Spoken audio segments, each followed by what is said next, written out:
Covid പ്രതിസന്ധി മൂലം ജീവിതം പെരുവഴിയിലായ ലക്ഷക്കണക്കിന് കുടുംബങ്ങൾക്ക് അത്താണിയായ കമ്പനിയാണ് ഹൈറിച്ച്. തൊഴിലില്ലായ്മ കൊണ്ട് ബുദ്ധിമുട്ടുന്ന പതിനായിരങ്ങൾക്ക് തൊഴിലും വരുമാനവും നൽകിയ കമ്പനിയാണ് ഹൈറിച്ച്. സർക്കാരിന് വർഷാവർഷം ഏറ്റവും വലിയ തുക GST നൽകിയ കമ്പനിയാണ് ഹൈറിച്ച്.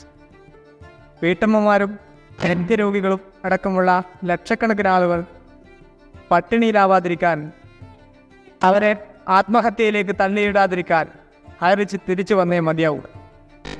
കോടിക്കണക്കിന് രൂപ പറ്റിച്ചു എന്ന കള്ള ആരോപണം ഉന്നയിക്കുന്നവരോട് ഹൈറിച്ചിലെ ലക്ഷക്കണക്കിന് ആളുകൾ ഒരേ സ്വരത്തിൽ പറയുന്നു, കമ്പനി ഞങ്ങളെ പറ്റിച്ചിട്ടില്ല, സഹായിച്ചിട്ടേ ഉള്ളൂ എന്ന്.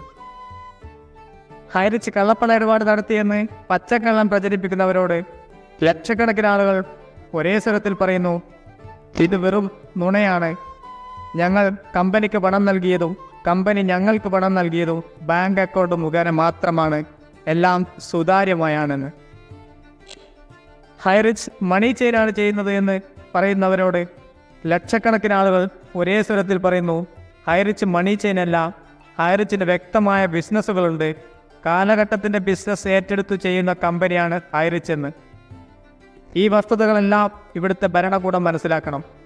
ഇവിടുത്തെ മുഖ്യധാരാ മാധ്യമങ്ങൾ ഞങ്ങളെ കേൾക്കാനും ഞങ്ങളുടെ സത്യങ്ങൾ സമൂഹത്തിലേക്ക് എത്തിക്കാനുമുള്ള ധാർമ്മിക മൂല്യം കാണിക്കണം.